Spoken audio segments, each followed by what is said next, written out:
শীতকাল হোক বা গ্রীষ্মকাল যে কোনো সময় তোমরা এই রেসিপিটাকে বানিয়ে নিতে পারবে।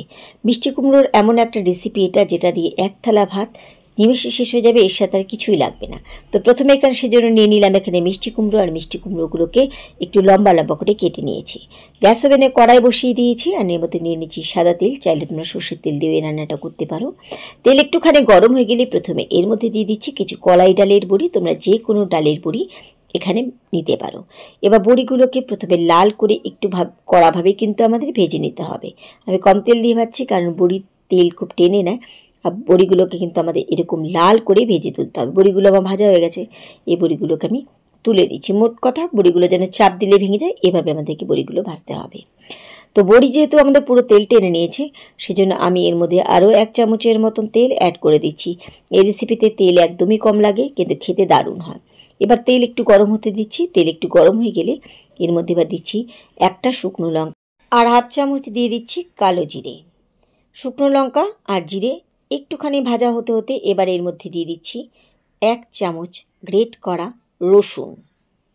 রসুনটাকে চাইলে তোমরা বাটা দিতে পারো বা কুচিয়ে দিতে পারো। মোট কথা আমাদেরকে 1 টেবিল চামচ বা 1 চামচের মতন লাগবে।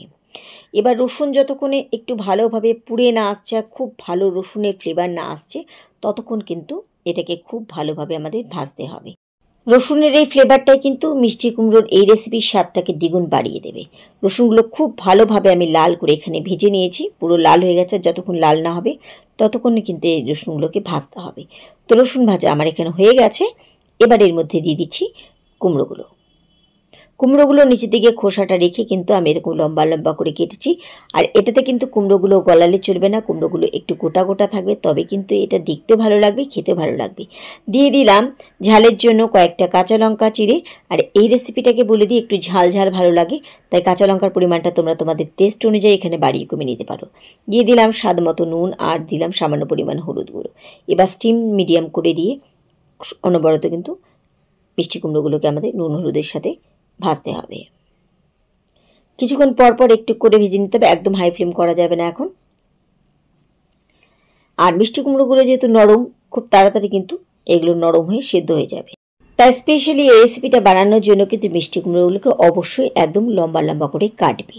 কিছুক্ষণ আমি এখানে মিষ্টি কুমড়োগুলোকে ভেজে নিয়েছি। এর মধ্যে কিছু মিষ্টি কুমড়োগুলো কিন্তু একটু নরম নরম হয়ে গেছে।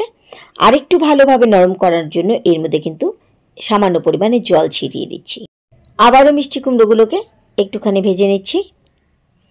যতক্ষণে পুরো এই ভাজতে ভাজতে সেদ্ধ না হয়ে আসে, ততক্ষণে কিন্তু আমাদেরকে ভাজতে হবে।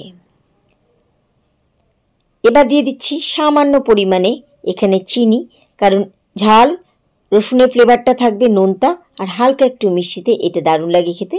তবু বলি, যারা মিষ্টিটা পছন্দ করো না তারা চিনিটাকে স্কিপ করে দেবে। তো এখানে কিন্তু ভাজার দরুন আমার মিষ্টি কুমড়োগুলো কিছুটা সেদ্ধ হয়ে গেছে, আর কিছু মিষ্টি কুমড়ো এখনও কিন্তু সেদ্ধ হয়নি।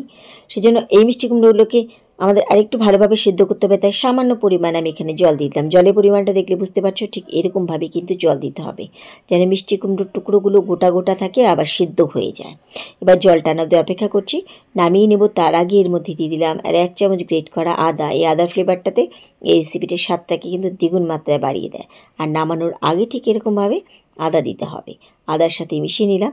এর মধ্যে বোঝাই যাচ্ছে যে আমার মিষ্টি কুমড়োগুলো কিন্তু বাদ বাকিগুলো ভালোভাবে সেদ্ধ হয়ে গেছে। তৈরি হয়ে গেল আমাদের শুকনো শুকনো মিষ্টি কুমড়োর একটা রেসিপি। এটা গরম ভাতের সাথে খেতে দারুণ লাগে। শুধু ভাত বলবো না, ব্রেকফাস্টে যারা রুটি খাও তারা এভাবে রুটি দিয়ে এই মিষ্টি কুমড়ো রেসিপিটাকে বানিয়ে দেখো, খেতে কিন্তু অসম্ভব ভালো লাগে। আচ্ছা, এবার নামিয়ে নেব। নামানোর আগে এর মধ্যে দিয়ে দিলাম বড়িগুলো। বড়িগুলো কিন্তু অবশ্যই এরকম ভেঙে গুঁড়ো গুঁড়ো করে দেবে, তাই বড়িগুলো ভাজার সময় একটু কড়া করে ভাজবে, তাতে একটু চাপ দেওয়াতে বড়িগুলো কিন্তু ভেঙে যাবে।